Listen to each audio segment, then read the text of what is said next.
I came in as a physical education instructor and then became involved in setting up with Ray's help and Howie's, our leader, bringing in the handicapped children, seniors, for all kinds of activities.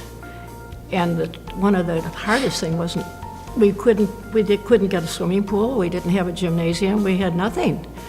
Yeah. To meet Ray and Howie was wonderful because we all went out to find schools. I went to Elim and Tinley Park Mental Health Care Center. It was a chore, but it was wonderful. Yeah, I started 2 years before Kay did, in 1968, when this was just a sod farm. And we had a few homes that were still on the property, but we used the facilities around here, like the parks, the county parks, for our softball fields and so on. But originally we had to, we were in a warehouse, no, I think it was in a building on 95th and Roberts Road. It was, the president was in the bank over there, and we just had offices. And so we worked out of that into various facilities in the community. And we had to put when we got, we moved over to a warehouse, which was right behind the cemetery on 115th. And we had to put the desks together and things of this sort.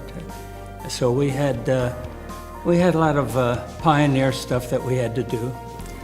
I think, Ray, too, didn't we use a swimming pool at Little Company of Mary? They had a business, I think it was a business pool for whomever worked there, and that's where I taught beginning swimming, and the water was so freezing cold I'd have to get them out of the water, go into the shower, turn the hot water on so they'd stay with me, otherwise they'd run out. I mean, we talk about exams. There were houses on the property, and I taught archery, and we had that stuff. I don't know where we started. I think that's why we're a little hard of hearing, because being in that pool, it was so small that the echo came back before you even let something out of your mouth. But it was a challenge, to say the least, but wonderful. We helped so many people over the years. I ran into a lady in Jewel about a week ago, and she said, "I know you." And I said, I said, "You know me?" She said, "Yeah, you were my teacher." I said, "What did I teach?" She said, "I don't know." So I said, she said, "All I know is that I had to do this." And actually, it was snow, it was winter. And I had, after my classes, I tracked everything so that I could teach them just to move along. And this lady had to be my age now, 80. And I couldn't stop laughing. And she said, "I like doing that." But she didn't know it was, but that's the kind of stuff. Were you talking about cross-country skiing? Yeah, Oh. yeah. I was wondering what you were doing there. Yeah, I was too. But that, we had to utilize what we had. Our exercises were on a wrestling match outside. Yeah, right. We didn't have a gym. And we brought in Sertoma once a week for activities. We had a trampoline. We begged for things from anybody else that would give us things, right, Ray? Yeah, we did a lot of outdoor activities because of that. We didn't have any buildings to work with. But we initiated cycling at this college, but after a while it got too dangerous because students getting out of classes driving their cars down on the 107th made it very difficult for our cyclists to go on. And then what else we started? Well, canoeing. Canoeing. Yeah. Canoeing, and we had, the regular volleyball, but we didn't have a gym. And Milt Newman came in after me, and we got a gymnasium out in Payless Park. And he had to come with me, and it wasn't his class, it was mine, but I couldn't reach up to get the net up and all that kind of stuff. So we were, even if we didn't, it's a good thing we all liked each other, because you had to it was a team effort. You had to get along. And we had no, I remember the bike, the one girl I had, she didn't turn in time, and it was up at 107th, and there's that drop-off. In those days, we had no first aid, we had no police, nothing, because she went flying over, and luckily it was cold, and she had a puffy coat on.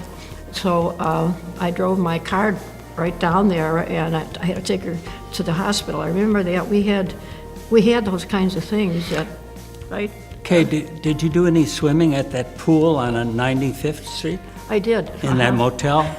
That was a shady motel. The only thing that was really clean up there was the pool. And I taught some scuba diving there, which is another thing we started here. And we had karate. We had Mr. DeVito came in and taught karate for us. So we had a lot of activities going. We had Pine Manor nursing home at the time. Pine Manor, I don't know what it is now. It's got that new big one right on Roberts Road. They bust them down they bust them over to Moraine Valley, and we had all kinds of activities for them. And like what we do with ping pong, instead of we had to push the ball back and forth and not have a net, just a string across, and they loved it. And then, I don't know, bowling, anything. And we didn't have much of a budget, so we had to scrape, wouldn't you say, Ree? And you taught bowling. You took them to a bowling alley. Yes, we went to that. Yeah. Eventually, we got where Howie and I were planning the G building, you know, the athletic, I don't want to say athletic, but the physical ed building. And in that building, we started our first fitness center. So we give a lot of credit to Howie Scheid, who's not with us anymore. And so once we got in, we started with the fitness classes, weightlifting, bodybuilding, anatomy, physiology.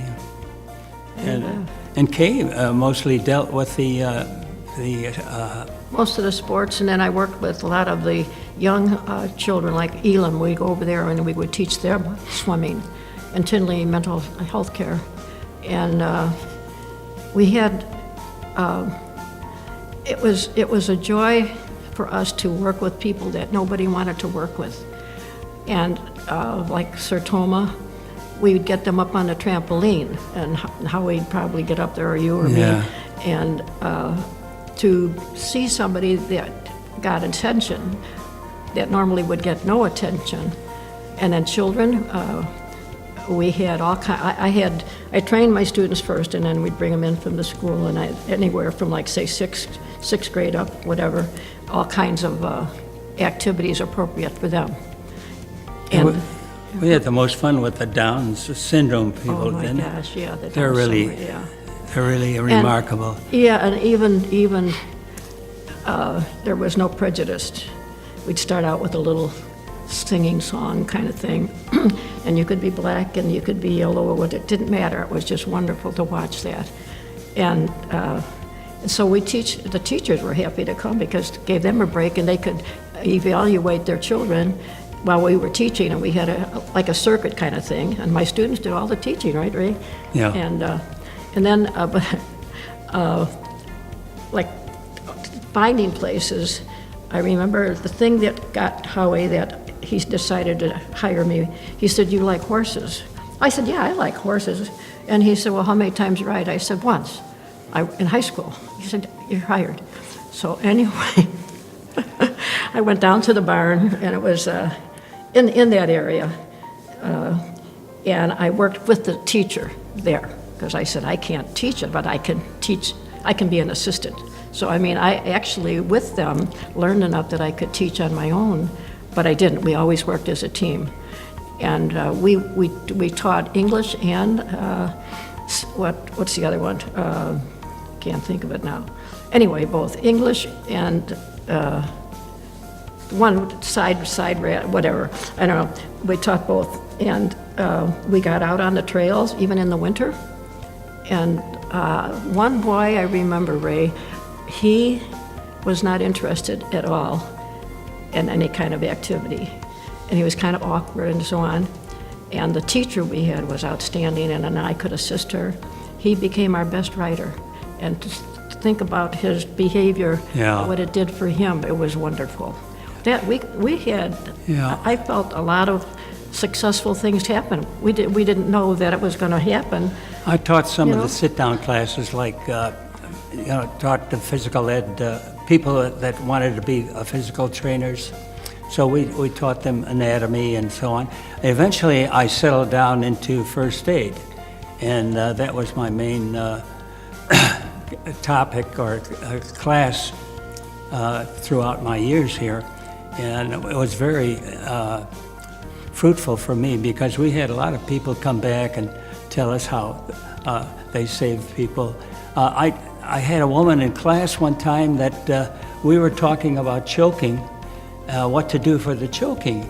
And so she, after class, she went home and, I got a call and she says, thanks to you, I just saved my boy he was choking on this piece of candy. And I did the Red Cross method of slapping on the back and the object came out. So there were a lot of things that I could really be proud of. There are too many people that, that I would have to go through to let you know about what happened. He's shy about things like that because one of that was a student, Phyllis, was in yours. She worked at Oak Forest, and you went every year, and she wouldn't take anyone else except Ray.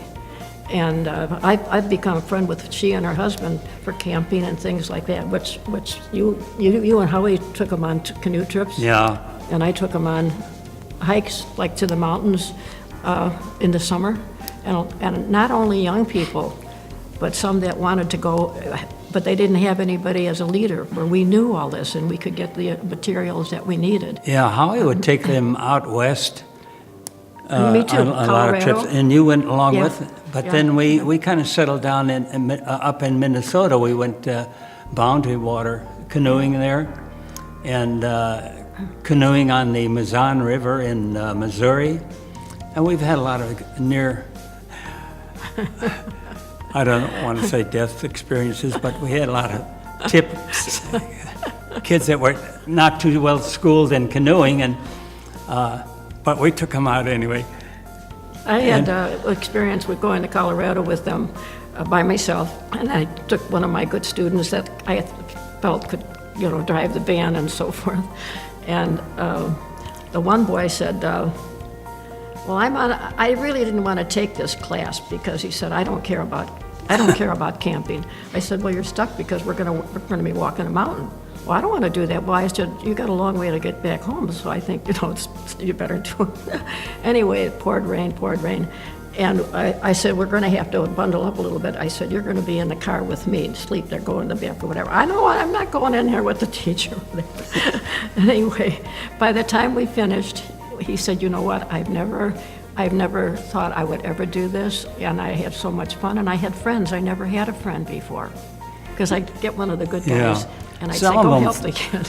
Some of the students thought that there would be an easy course but we took them, instead of being in the classroom so often, we'd take them out in the out of doors and give them some good outdoor experiences, cross-country skiing. Fish, up in Oh, Elim. fishing in the ponds here. We got a lot of little lakes around this area where they catch some good fish. It was, as I said, I've never had a job like that. I worked at Illinois Bell in the business office after high school, and then I started college. And I knew I wanted to go into anything with activities because I loved all of that myself. And actually, I went to Chicago State, the old neighborhood, and I had absolutely the best teachers I could ever have had. They taught you how to teach and break something down. So I learned that back at that time. And so when we were together, we didn't even know each other. It's just, I remember I asked you that I had a night tennis class. And I said, I'm not good at tennis. And you said, "Don't worry about it." I said, "Well, what am I going to do?" And he said, it was mostly women. And it wasn't always that the women aren't as good or whatever, but in this class, I didn't look like I had any. Anyway, you said, they'll just have them toss the ball and catch. And if they can't do that, you know you haven't got much of a class. Because You know, there many times in physical education field, teacher, when you don't have a large staff, you're assigned a particular activity that you may not be experienced with, you know. So you have, like she talked about horseback riding and some of the, like, and tennis. And so you had to kind of go 2 pages ahead of the kids. yeah. And in this day and age too, there was no Title IX. So the boys had all the uniforms and I had to have candy sales and all that, all my classes. But what I did, I called the University of Chicago one day and I said, we challenge you in badminton. Is that okay? Can we come over? And I said, I'd really like my students to know that there's more than Moraine Valley, that there's above and beyond. And he said, yeah, come on over. And I did that with Northern for basketball. And my students were not great, but they knew the rules and they knew how to shoot. And we didn't win, but they were at a 4-year school. And that kind of thing. Yeah. And we didn't have to, we helped each other. We weren't running in for is it okay for us to do this? We knew. I mean, it was wonderful to do the things that maybe we wanted to do at other times, but we were running ourselves, weren't we? Really, Yeah. We asked the president to come in and watch anytime. That was the few times we would ever mix with the administration. We tried to stay in our own building. Maybe that's why we stayed here so long. Yeah, the one thing I started, you know, the Special Olympics, they, you know, Lita. Yeah, that was good. And then what I remember saying to you and Howie, you know what, we're not doing anything for those in a wheelchair. They can't talk, they can't walk, they can't do anything. I want to do something for them. So we together had opening ceremonies, and we had the VFW. They were all seniors, and they raised everything. Do you remember that? And Yeah. we had our students actually performed. They had a station, and the one station was how long you can smile. And we had a girl, an adult from Tinley Park Mental Health Care Center. I mean, I can remember like yesterday. And she won the Smiley. I'm going to start crying. She actually won for that particular event. But we had all kinds of things, a beanbag toss or a slide or whatever. These kids never had any kind of recognition. And we had a partner, they're our students, and we had the pledge and all, whatever they could do, like a crawling. I remember how we had that station. And they couldn't walk, but they could creep. Yeah. Yeah. But it was, and the president came and the board came. We wanted them to see, and I know it was Dr., what's his name? Because he was not interested in activities too much, but he didn't know. I remember he came and watched. You're talking about Turner or Not Turner, the one after that. Keller? Keller, because he did not want anything to do with PE. He didn't know anything about it. He went back to his office and the secretary called me. She said, Kay, he's crying. And I said, see, he's never had an opportunity to work with these wonderful people. And so we, you know, he could have just said, forget it. He didn't, though. So every year, while I was there and you were there, while we were still active, we had that. And You so, better be careful, Kay. You may lose your job here.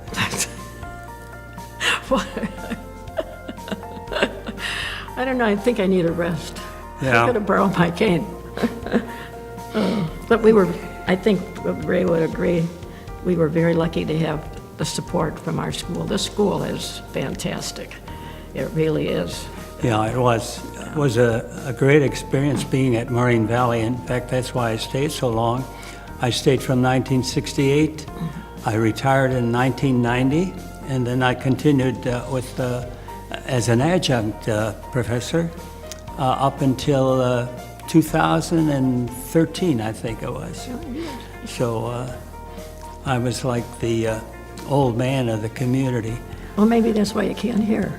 Yeah. He's telling me. No, one of the reasons we couldn't hear, Howie and I used to have an office I don't know if you had an office upstairs. I didn't even have a chalkboard. They had the dance studio going with blaring sounds, and the fitness center, they had blaring music also.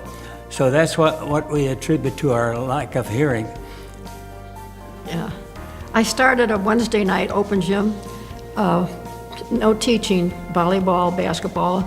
Usually the fellows were playing basketball and co-ed, and then I had a hard time getting them out. And then most of them didn't know each other. Then they'd go out and have a beer or pizza or whatever. But they ran it, and I just actually, sometime I would play badminton or whatever. I mean, it was a joy. I can tell you, really, to have the support from the school, and our administrators were wonderful. We taught golf. I took them to golf courses, and they were cooperative. Yeah, They'd give me a cart so I could go around and make sure the kids were doing the whatever. But I taught them at school first, and we didn't. Well, and you ran the softball intramurals for the men. Yeah. And again, we didn't have a regular, not right away.